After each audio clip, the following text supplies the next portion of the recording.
May I come in?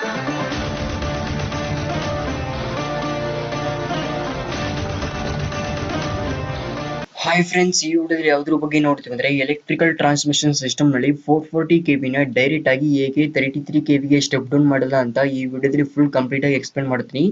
So ಈ 440 ಕೆವಿನ 132 ಕೆವಿಗೆ step down ಮಾಡಿ ಮತ್ತೆ ಆ 132 ಕೆವಿನ 66 ಕೆವಿಗೆ ಕನ್ವರ್ಟ್ ಮಾಡ್ತಾರೆ.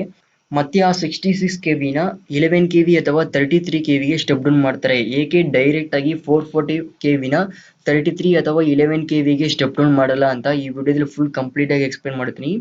ಸೊ ಈ ವಿಡಿಯೋನ ಸ್ಕಿಪ್ ಮಾಡದೆ ಲಾಸ್ಟ್ ಗಂಟ ನೋಡಿ ಫ್ರೆಂಡ್ಸ್, ಚೆನ್ನಾಗಿ ಅರ್ಥ ಆಗುತ್ತೆ ಹಾಗೂ ಇಂಟ್ರೆಸ್ಟಿಂಗ್ ಆಗಿರುತ್ತೆ ಏಕೆ 440 ಕೆವಿನ 33 ಅಥವಾ 11 ಕೆವಿಗೆ ಸ್ಟೆಪ್ ಡೌನ್ ಮಾಡಲ್ಲ ಅಂತ. ಸೊ ಲಾಸ್ಟ್ ಗಂಟ ನೋಡಿ ಫ್ರೆಂಡ್ಸ್.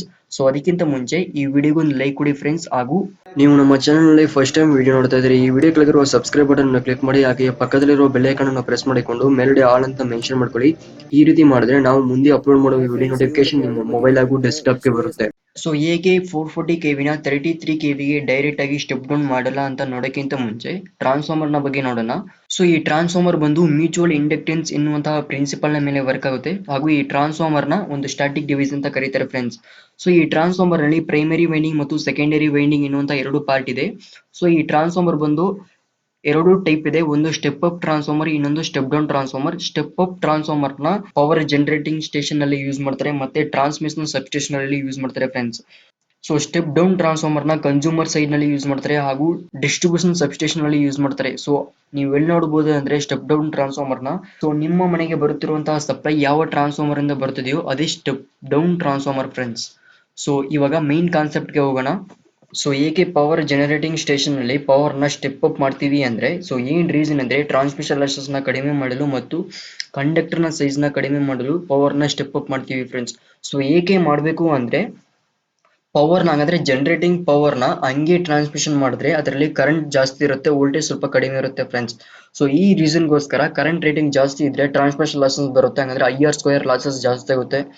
ಸೊ ಹಾಗೂ ಕಂಡಕ್ಟರ್ ನ ಸೈಜ್ ಜಾಸ್ತಿ ಆಗಬೇಕಾಗುತ್ತೆ, ಯಾಕೆಂದ್ರೆ ಕರೆಂಟ್ ರೇಟಿಂಗ್ ಜಾಸ್ತಿ ಇರುತ್ತೆ, ವೋಲ್ಟೇಜ್ ರೇಟಿಂಗ್ ಕಡಿಮೆ ಇರುತ್ತೆ. ಸೊ ಈ ಒಂದು ಕಾರಣಕ್ಕೋಸ್ಕರ ಸ್ಟೆಪ್ ಅಪ್ ಮಾಡ್ತೀವಿ ಫ್ರೆಂಡ್ಸ್. ಸೊ ಸ್ಟೆಪ್ ಅಪ್ ಮಾಡಿದ್ರೆ ವೋಲ್ಟೇಜ್ ರೇಟಿಂಗ್ ಜಾಸ್ತಿ ಆಗುತ್ತೆ, ಕರೆಂಟ್ ರೇಟಿಂಗ್ ಕಡಿಮೆ ಆಗುತ್ತೆ ಫ್ರೆಂಡ್ಸ್. ಅದೇ ಸ್ಟೆಪ್ ಡೌನ್ ಮಾಡಿದ್ರೆ ವೋಲ್ಟೇಜ್ ರೇಟಿಂಗ್ ಕಡಿಮೆ ಆಗುತ್ತೆ, ಕರೆಂಟ್ ರೇಟಿಂಗ್ ಜಾಸ್ತಿ ಆಗುತ್ತೆ ಫ್ರೆಂಡ್ಸ್. ಸೊ ಸ್ಟೆಪ್ ಅಪ್ ಮತ್ತು ಸ್ಟೆಪ್ ಅಪ್ ಟ್ರಾನ್ಸ್ಫಾರ್ಮರ್ ನ ಬೇಸಿಕ್ ಕಾನ್ಸೆಪ್ಟ್ ಏನಂದ್ರೆ friends, so step up transformer ನಲ್ಲಿ ವೋಲ್ಟೇಜ್ ರೇಟಿಂಗ್ ಜಾಸ್ತಿ ಆಗುತ್ತೆ ಮತ್ತು ಕರೆಂಟ್ ರೇಟಿಂಗ್ ಕಡಿಮೆ ಆಗುತ್ತೆ, ಹಂಗಂದ್ರೆ ಪವರ್ ನ ಸ್ಟೆಪ್ ಅಪ್ ಮಾಡಿದ್ರೆ. ಅದೇ ಆ ಪವರ್ ನ ಸ್ಟೆಪ್ ಡೌನ್ ಮಾಡಿದ್ರೆ ವೋಲ್ಟೇಜ್ ರೇಟಿಂಗ್ ಕಡಿಮೆ ಆಗುತ್ತೆ, ಕರೆಂಟ್ ರೇಟಿಂಗ್ ಇನ್ಕ್ರೀಸ್ ಆಗುತ್ತೆ ಫ್ರೆಂಡ್ಸ್.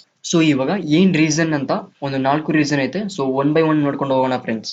ಸೊ ಇವಾಗ ಫಸ್ಟ್ ರೀಸನ್, ಇವಾಗ 440 ಕೆವಿನ ಡೈರೆಕ್ಟ್ ಆಗಿ 33 ಕೆವಿಗೆ ಸ್ಟೆಪ್ ಡೌನ್ ಮಾಡಿದ್ರೆ ವೋಲ್ಟೇಜ್ ರೇಟಿಂಗ್ ಕಡಿಮೆ ಆಗುತ್ತೆ, ಕರೆಂಟ್ ರೇಟಿಂಗ್ ಜಾಸ್ತಿ ಆಗುತ್ತೆ. ಸೊ ಇದರಿಂದ ಟ್ರಾನ್ಸ್ಫಾರ್ಮರ್ ನ ಪ್ರೈಮರಿ ಮತ್ತು ಸೆಕೆಂಡರಿ ವೈಂಡಿಂಗ್ ನಲ್ಲಿ ಡಿಫರೆನ್ಸ್ ಜಾಸ್ತಿ ಇರುತ್ತೆ. ಹಾಗಾದ್ರೆ ಫ್ರೆಂಡ್ಸ್, ಸೆಕೆಂಡರಿ ವೈಂಡಿಂಗ್ ನಲ್ಲಿ ಜಾಸ್ತಿ ಕರೆಂಟ್ ಪ್ರೊಡ್ಯೂಸ್ ಆಗುತ್ತೆ, ಏಕೆಂದ್ರೆ ಪ್ರೈಮರಿ ವೈಂಡಿಂಗ್ ನಲ್ಲಿ ಹೈ ವೋಲ್ಟೇಜ್ ಇದೆ. ಸೊ ಸೆಕೆಂಡರಿ ವೈಂಡಿಂಗ್ ನ ಡೈರೆಕ್ಟ್ ಆಗಿ 33 ಗೆ ಸ್ಟೆಪ್ ಡೌನ್ ಮಾಡಿದಾಗ ಕರೆಂಟ್ ರೇಟಿಂಗ್ ಜಾಸ್ತಿ ಆಗುತ್ತೆ, ವೋಲ್ಟೇಜ್ ರೇಟಿಂಗ್ ಕಡಿಮೆ ಆಗುತ್ತೆ ಫ್ರೆಂಡ್ಸ್. ಸೊ ಈ ಟೈಮ್ ನಲ್ಲಿ ಸೆಕೆಂಡರಿ ವೈಂಡಿಂಗ್, ಅಂದ್ರೆ ಟ್ರಾನ್ಸ್ಫಾರ್ಮರ್ ನ ಸೆಕೆಂಡರಿ ವೈಂಡಿಂಗ್ ನಲ್ಲಿ ಪ್ರೈಮರಿ ವೈಂಡಿಂಗ್ ಇಂತ 12ರಿಂದ 13 ಪಟ್ಟು ಜಾಸ್ತಿ ಇರುತ್ತೆ ಫ್ರೆಂಡ್ಸ್ ಕರೆಂಟ್ ರೇಟಿಂಗ್. ಹಂಗಂದ್ರೆ ಸ್ಟೆಪ್ ಡೌನ್ ಮಾಡಿದ್ರೆ, ಹಂಗಂದ್ರೆ 440 ಕೆವಿನ 33 ಕೆವಿಗೆ ಅಥವಾ 11 ಕೆವಿಗೆ ಡೈರೆಕ್ಟ್ ಆಗಿ ಸ್ಟೆಪ್ ಡೌನ್ ಮಾಡಿದ್ರೆ ಪ್ರೈಮರಿ ವೈಂಡಿಂಗ್ ನಲ್ಲಿ ಇರುವಂತಹ ಕರೆಂಟ್ ಸೆಕೆಂಡರಿ ವೈಂಡಿಂಗ್ ನಲ್ಲಿ 12ರಿಂದ 13 ಪಟ್ಟು ಜಾಸ್ತಿ ಇರುತ್ತೆ. ಸೊ ಇದರಿಂದ ಕಂಡಕ್ಟರ್ ನ ಸೈಜ್ ಕೂಡ ಜಾಸ್ತಿ ಮಾಡಬೇಕಾಗುತ್ತೆ, ಹಾಗೂ ಟ್ರಾನ್ಸ್ಫಾರ್ಮರ್ ನ ಸೈಜ್ ಕೂಡ ಜಾಸ್ತಿ ಮಾಡಬೇಕಾಗುತ್ತೆ ಫ್ರೆಂಡ್ಸ್. ಸೊ ಈ ಒಂದು ರೀಸನ್ ಗೋಸ್ಕರ ನಾವು 440 ಕೆವಿನ 132 66 ಅಥವಾ 66 ಇಂದ 33 ಅಥವಾ 11 ಕೆವಿಗೆ ಡೈರೆಕ್ಟ್ ಆಗಿ ಸ್ಟೆಪ್ ಡೌನ್ ಮಾಡ್ತೀವಿ ಫ್ರೆಂಡ್ಸ್. ಸೊ ಸೆಕೆಂಡ್ ರೀಸನ್ ಏನಂದ್ರೆ, ಸೊ ಪವರ್ ನ ಟ್ರಾನ್ಸ್ಮಿಷನ್ ಮಾಡಲು ವೋಲ್ಟೇಜ್ ರೇಟಿಂಗ್ ಮೇಲೆ ಡಿಪೆಂಡ್ ಆಗಿರುತ್ತೆ. ಫಾರ್ ಎಕ್ಸಾಂಪಲ್ 440 ವೋಲ್ಟೇಜ್ ನ ಪವರ್ ನ ಲಾಂಗ್ ಟ್ರಾನ್ಸ್ಮಿಷನ್ ಮಾಡಲು ಯೂಸ್ ಮಾಡ್ತೀವಿ ಫ್ರೆಂಡ್ಸ್. ಅದೇ ಶಾರ್ಟ್ ಡಿಸ್ಟೆನ್ಸ್ ಗೆ, ಫಾರ್ ಎಕ್ಸಾಂಪಲ್ 33 ಕೆವಿ 11 ಕೆವಿನ ಯೂಸ್ ಮಾಡ್ತೀವಿ. ಸೊ ಇದನ್ನ ಆಲ್ಮೋಸ್ಟ್ ಡಿಸ್ಟ್ರಿಬ್ಯೂಷನ್ ಲೈನ್ ನಲ್ಲಿ ಯೂಸ್ ಮಾಡ್ತೀವಿ ಈ 33 ಮತ್ತು 11 ಕೆವಿನ. ಸೊ ಮೀಡಿಯಂ ಟ್ರಾನ್ಸ್ಮಿಷನ್ ಮತ್ತು ಡಿಸ್ಟ್ರಿಬ್ಯೂಷನ್ ಸಿಸ್ಟಮ್ ನಲ್ಲಿ ಮಧ್ಯದಲ್ಲಿ 440 ಮತ್ತು 33 ಅಥವಾ 11 ಕೆವಿ ಮಧ್ಯದಲ್ಲಿ ಇರುವಂತದ್ದನ್ನ ಯೂಸ್ ಮಾಡ್ತೀವಿ. ಫಾರ್ ಎಕ್ಸಾಂಪಲ್ 132 ಇರ್ಬೋದು, 66 ಇರ್ಬೋದು. ಈ ಟ್ರಾನ್ಸ್ಮಿಷನ್ ನ ಮಧ್ಯಮದಲ್ಲಿ ಯೂಸ್ ಮಾಡ್ತೀವಿ, ಮಧ್ಯಮ ವರ್ಗದಲ್ಲಿ, ಅಂದ್ರೆ ಮಧ್ಯಮ ಟ್ರಾನ್ಸ್ಮಿಷನ್ ಸಿಸ್ಟಮ್ ನಲ್ಲಿ ಯೂಸ್ ಮಾಡ್ತೀವಿ. ಸೊ ನಾವು ಮೀಡಿಯಂ ಟ್ರಾನ್ಸ್ಮಿಷನ್ ಮತ್ತು ಡಿಸ್ಟ್ರಿಬ್ಯೂಷನ್ ಸಿಸ್ಟಮ್ ನಲ್ಲಿ 440 ಮತ್ತು 33 ಅಥವಾ 11 ಕೆವಿನೇ ಯೂಸ್ ಮಾಡಿದ್ರೆ ಕಾಸ್ಟ್ ಜಾಸ್ತಿ ಆಗುತ್ತೆ. ಸೊ ಈ ಒಂದು ರೀಸನ್ ಗೋಸ್ಕರ ನಾವು ಪವರ್ ನ 440 ಕೆವಿ ಇಂದ 132 ಕೆವಿಗೆ ಸ್ಟೆಪ್ ಡೌನ್ ಮಾಡಿ ಮತ್ತೆ ಅದನ್ನ 66 ಇಂದ 11 ಕೆವಿ ಅಥವಾ 33 ಕೆವಿಗೆ ಡೈರೆಕ್ಟ್ ಆಗಿ ಸ್ಟೆಪ್ ಡೌನ್ ಮಾಡ್ತೀವಿ ಫ್ರೆಂಡ್ಸ್. ಸೊ ಕಾಸ್ಟ್ ಒಂದು reason friends. So next reason, so ಇವಾಗ 440 ಕೆವಿನ 33 ಕೆವಿಗೆ ಡೈರೆಕ್ಟ್ ಆಗಿ ಸ್ಟೆಪ್ ಡೌನ್ ಮಾಡಿದ್ರೆ ಪ್ರೈಮರಿ ಹಾಗೂ ಸೆಕೆಂಡರಿ ವೈಂಡಿಂಗ್ ನಲ್ಲಿ ವೋಲ್ಟೇಜ್ ಡಿಫರೆನ್ಸ್ ಜಾಸ್ತಿ ಆಗುತ್ತೆ. ಸೊ ಏಕೆಂದ್ರೆ ಟರ್ಮ್ಸ್ ಗಳು ಜಾಸ್ತಿ ಇರುತ್ತೆ ಫ್ರೆಂಡ್ಸ್. ಸೊ ಈ ಒಂದು ರೀಸನ್ ಗೋಸ್ಕರ 440 ಕೆವಿನ 33 ಕೆವಿಗೆ ಸ್ಟೆಪ್ ಡೌನ್ ಮಾಡಿದ್ರೆ ವೋಲ್ಟೇಜ್ ರೇಟಿಂಗ್ ಅಂದ್ರೆ ವೋಲ್ಟೇಜ್ ಡಿಫರೆನ್ಸ್ ಜಾಸ್ತಿ ಇರುತ್ತೆ ಟ್ರಾನ್ಸ್ಫಾರ್ಮರ್ ನಲ್ಲಿ. ಸೊ ಏನ್ ರೀಸನ್ ಅಂದ್ರೆ ಈ ವೈಂಡಿಂಗ್ ಪ್ಲೇಸ್ಮೆಂಟ್ ಮಾಡಿರೋದು ಮತ್ತೆ ಇನ್ಸುಲೇಷನ್ ಅರೇಂಜ್ಮೆಂಟ್ ಮಾಡಿರೋದು ಮತ್ತೆ ಕನೆಕ್ಷನ್ಸ್ ಮತ್ತೆ ಟ್ಯಾಪಿಂಗ್ ಮಾಡಿರೋದು ಇವುಗಳು ಸ್ವಲ್ಪ ಏರುಪೇರು ಆಗುತ್ತೆ. ಸೊ ಈ ಒಂದು ರೀಸನ್ ಗೋಸ್ಕರ 440 ಕೆವಿನ 33 ಕೆವಿ ಅಥವಾ 11 ಕೆವಿಗೆ ಸ್ಟೆಪ್ ಡೌನ್ ಮಾಡಿದ್ರು ಟ್ರಾನ್ಸ್ಫಾರ್ಮರ್ ಡಿಸೈನ್ ಮಾಡಕ್ಕಾಗಲ್ಲ. ಸೊ ಡಿಸೈನ್ ಮಾಡಕ್ಕೆ ಆಗಲ್ಲ ಫ್ರೆಂಡ್ಸ್. 440 ಕೆವಿಯಿಂದ 33 ಕೆವಿಗೆ ಸ್ಟೆಪ್ ಡೌನ್ ಮಾಡಲು ಟ್ರಾನ್ಸ್ಫಾರ್ಮರ್ ಡಿಸೈನ್ ಮಾಡಕ್ಕಲ್ಲ. ಏಕೆ ಅಂದ್ರೆ ವೈಂಡಿಂಗ್ ಅನ್ನ ಪ್ಲೇಸ್ ಮಾಡಬೇಕು ಮತ್ತೆ ಇನ್ಸುಲೇಷನ್ ಮಾಡಬೇಕು, ವೈಂಡಿಂಗ್ ಪ್ಲೇಸ್ಮೆಂಟ್ ಮತ್ತೆ ಕನೆಕ್ಷನ್ ಮಾಡಬೇಕು, ಟ್ಯಾಪಿಂಗ್ ಮಾಡಬೇಕು. ಸೊ ಈ ಒಂದು ರೀಸನ್ ಗೋಸ್ಕರ ಟ್ರಾನ್ಸ್ಫಾರ್ಮರ್ ನ ಡಿಸೈನ್ ಮಾಡಕ್ಕಾಗಲ್ಲ. So next reason cost. ನಾವು ಪವರ್ ಜನರೇಟಿಂಗ್ ಸ್ಟೇಷನ್ ನಲ್ಲಿ 11 ಕೆವಿ ಪವರ್ ಸಪ್ಲೈನ ಜನರೇಟ್ ಮಾಡ್ತೀವಿ. ಸೊ ಆ 11 ಕೆವಿ ಪವರ್ ಸಪ್ಲೈನ 440 ಕೆವಿಗೆ ಸ್ಟೆಪ್ ಡೌನ್ ಮಾಡ್ತೀವಿ ಫ್ರೆಂಡ್ಸ್. ಸೊ ಆ 440 ಕೆವಿನ ಡೈರೆಕ್ಟ್ ಆಗಿ ನಾವು ಕನ್ಸ್ಯೂಮರ್ ಸೈಡ್ ಗೆ ತರ್ತೀವಿ ಅಂತ ಅಸ್ಯೂಮ್ ಮಾಡ್ಕೊಳ್ಳಿ ಫ್ರೆಂಡ್ಸ್. ಸೊ ಫಾರ್ ಎಕ್ಸಾಂಪಲ್ ಎಲ್ಲೋ ಒಂದು ರಾಯಚೂರು ಥರ್ಮಲ್ ಪವರ್ ಪ್ಲಾಂಟ್ ನಲ್ಲಿ ಪವರ್ ನ ಜನರೇಟ್ ಮಾಡಿದರೆ, ಸೊ ನಾವು ಒಂದು ಕನ್ಸ್ಯೂಮರ್, ಸೊ 400 ಕಿಲೋಮೀಟರ್ ಅಂತ ಅಸ್ಯೂಮ್ ಮಾಡ್ಕೊಳ್ಳಿ. ನಮ್ ದೂರ ಒಂದು ಕನ್ಸ್ಯೂಮರ್ ಇದ್ದಾರೆ, ಒಂದು ತೋಟ ಇದೆ. ಸೊ ಅಲ್ಲಿಗೆ 440 ಕೆವಿನ ತರ್ತಾರೆ ಅಂತ ಅಸ್ಯೂಮ್ ಮಾಡ್ಕೊಳ್ಳಿ. ಸೊ ಇವಾಗ ನಾವು ಎಷ್ಟು ಟವರ್ ನ ಪ್ಲೇಸ್ ಮಾಡಬೇಕು ಮತ್ತೆ ಎಷ್ಟು ಕಂಡಕ್ಟರ್ ನ ಸೈಜ್ ನ ಜಾಸ್ತಿ ಮಾಡಬೇಕು ಅಂತ ಅಸ್ಯೂಮ್ ಮಾಡಿ ನೋಡಿ ಫ್ರೆಂಡ್ಸ್. ಸೊ ಈ ಒಂದು ರೀಸನ್ ಗೋಸ್ಕರ ನಾವು 440 ಕೆವಿನ 32 ಕೆವಿಗೆ ಸ್ಟೆಪ್ ಡೌನ್ ಮಾಡಿದಾಗ ಸ್ವಲ್ಪ ಟವರ್ ಸೈಜ್ ಸ್ವಲ್ಪ ಕಡಿಮೆ ಆಗುತ್ತೆ ಹಾಗೂ ಕಂಡಕ್ಟರ್ ನ ಸೈಜ್ ಕೂಡ ಸ್ವಲ್ಪ ಕಡಿಮೆ ಆಗುತ್ತೆ. ಮತ್ತೆ ಆ 32 ಕೆವಿನ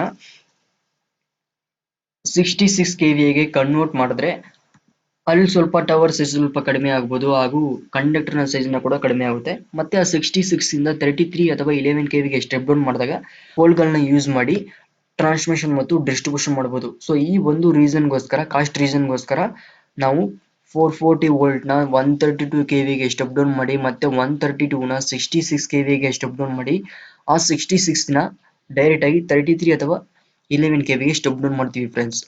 ನಾವು 440 ಕೆವಿನ ಡೈರೆಕ್ಟ್ ಆಗಿ 33 ಕೆವಿ ಅಥವಾ 11 ಕೆವಿ ಸ್ಟೆಪ್ ಡೌನ್ ಮಾಡಿದ್ರೆ ಟ್ರಾನ್ಸ್ಮಿಷನ್ ಲೈನ್ ಸ್ವಲ್ಪ ಜಾಸ್ತಿ ಆಗುತ್ತೆ, ಟವರ್ ನ ಸೈಜ್ ನ ಕೂಡ ಇನ್ಕ್ರೀಸ್ ಆಗುತ್ತೆ.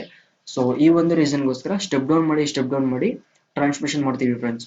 ಸೊ ನೀವು ಯಾವ್ದಾದ್ರು ಸಬ್ಸ್ಟೇಷನ್ ವರ್ಕಿಂಗ್ ಅಲ್ಲಿ ಇದ್ರೆ, ಸೊ ಈ ವಿಡಿಯೋ ನೋಡ್ತಾ ಇರೋದು ನೀವು ಫ್ರೆಂಡ್ಸ್, ನೀವು ಒಂದು ಯಾವ್ದಾದ್ರು ಸಬ್ಸ್ಟೇಷನ್ ವರ್ಕಿಂಗ್ ಅಲ್ಲಿ ಇದ್ರೆ, ಸೊ ನಿಮ್ಮ ಸಬ್ಸ್ಟೇಷನ್ ಅಲ್ಲಿ ಯಾವ ಪವರ್ ನ ಸ್ಟೆಪ್ ಡೌನ್ ಮಾಡ್ತೀರಿ. ಫಾರ್ ಎಕ್ಸಾಂಪಲ್ ಒಂದೊಂದು ಸಬ್ಸ್ಟೇಷನ್ ಬಂದು 66 ನ ಡೈರೆಕ್ಟ್ ಆಗಿ 11 ಕೆವಿಗೆ ಸ್ಟೆಪ್ ಡೌನ್ ಮಾಡ್ತಾರೆ, ಒಂದೊಂದು ಸಬ್ಸ್ಟೇಷನ್ ಬಂದು 33 ನ 11 ಕೆವಿಗೆ ಸ್ಟೆಪ್ ಡೌನ್ ಮಾಡ್ತಾರೆ. ಸೊ ನೀವು ಯಾವ ಸಬ್ಸ್ಟೇಷನ್ ಅಲ್ಲಿ ವರ್ಕ್ ಮಾಡ್ತಿದ್ದೀರಾ ಹಂಗಂದ್ರೆ 66 ಕೆವಿ ಇಂದ 11 ಕೆವಿ ನಲ್ಲಿ ವರ್ಕ್ ಮಾಡ್ತಿದ್ದೀರಾ ಅಥವಾ 33 ಇಂದ 11 ಕೆವಿ ಸಬ್ಸ್ಟೇಷನ್ ಅಲ್ಲಿ ವರ್ಕ್ ಮಾಡ್ತೀರಾ ಅಂತ ಕೆಳಗಡೆ ಕಮೆಂಟ್ ಬಾಕ್ಸ್ ಅಲ್ಲಿ ಕಮೆಂಟ್ ಮಾಡಿ ಫ್ರೆಂಡ್ಸ್. ಸೊ ನಿಮ್ಮಿಂದ ಹಲವಾರು ಫ್ರೆಂಡ್ಸ್ ತಿಳ್ಕೊತಾರೆ. ಸೊ ಈ ವಿಡಿಯೋ ಇಷ್ಟ ಆದ್ರೆ ಲೈಕ್ ಮಾಡಿ ಫ್ರೆಂಡ್ಸ್. ನೀವು ನಮ್ಮ ಚಾನಲ್ ನಲ್ಲಿ ಫಸ್ಟ್ ಟೈಮ್ ವಿಡಿಯೋ ನೋಡ್ತಾ ಇದ್ರೆ ಈ ವಿಡಿಯೋ ಕೆಳಗಿರುವ ಸಬ್ಸ್ಕ್ರೈಬ್ ಬಟನ್ ಅನ್ನು ಕ್ಲಿಕ್ ಮಾಡಿ, ಹಾಗೆ ಪಕ್ಕದಲ್ಲಿರುವ ಬೆಲ್ ಐಕಾನ್ ಅನ್ನು ಪ್ರೆಸ್ ಮಾಡಿಕೊಂಡು ಮೇಲ್ಗಡೆ ಆಲ್ ಅಂತ ಮೆನ್ಷನ್ ಮಾಡ್ಕೊಳ್ಳಿ. ಈ ರೀತಿ ಮಾಡಿದ್ರೆ ನಾವು ಮುಂದೆ ಅಪ್ಲೋಡ್ ಮಾಡುವ ವಿಡಿಯೋ ನೋಟಿಫಿಕೇಶನ್ ನಿಮ್ಮ ಮೊಬೈಲ್ ಹಾಗೂ ಡೆಸ್ಕ್ಟಾಪ್ ಗೆ ಬರುತ್ತೆ.